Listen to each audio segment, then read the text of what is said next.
Hi guys, இன்னைக்கு evening ஸ்நாக்ஸ்க்கு ஏதாவது try பண்ணலாமே. இந்த வெஜ் கோலாண்ட ரெசிபி தான் பண்ணோம். இது பண்ணுறதுக்கு ஃபஸ்ட்டு கொதிக்கிற தண்ணியில் 100 கிராம் சோயா ஒரு 10 நிமிஷம் நல்லா ஊற வைக்கணும்.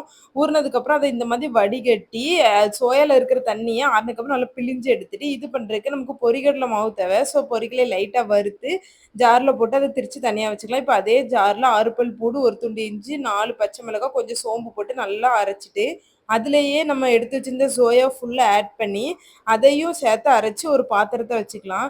இப்போ அந்த பாத்திரத்தில் 1 கப் பெரிய வெங்காயம், 1 ஸ்பூன் மஞ்சப்பொடி, 1 spoon வத்தப்பொடி, 1 spoon மல்லிப்பொடி, 1/2 spoon garam masala, 2 spoon பொரிகடலை மாவு, 1 ஸ்பூன் அரிசி மாவு, பொடிசாக கட் பண்ண மல்லி இலை, கருவேப்பிலை, உப்பு தேவையான அளவு, கொஞ்சம் காயப்பொடி சேர்த்து நல்லா பெனஞ்சு எடுத்து வச்சுக்கணும். நல்லா பெனஞ்சதுக்கப்புறம் அந்த மிக்சரில் சூடான ஆயில் 1 ஸ்பூன் ஆட் பண்ணி அதையுமே நல்லா பெனஞ்சு எடுத்துட்டு அப்புறம் நம்ம உருண்டை பிடிக்க ஆரம்பிச்சிடலாம். இந்த மாதிரி நம்ம உருண்டை பிடிச்சி ஒரு பிளேட்டில் மாற்றி வச்சிடணும். ஆயில் சூடானதுக்கப்புறம் நம்ம உருண்டை பிடிச்சி வச்ச கோலா உருண்டையெல்லாம் எண்ணெயில் போட்டுறணும். எங்களுக்கு வந்துட்டு கொஞ்சம் டைம் ஆக ஆக அந்த கோலா உருண்டை அப்படியே உதிர ஆரம்பிச்சிட்டு இதை பார்த்தோன்னே குக்கு வித் கோமாளி தான் ஞாபகம் வந்துச்சு. The disaster is Gola Urunda. I'm not at all happy with that. Not at all happy with that. ஒரு பேர் வைக்கலாம். அந்த கோலா உருண்டைக்கு என்ன சார் வைக்கலாம்?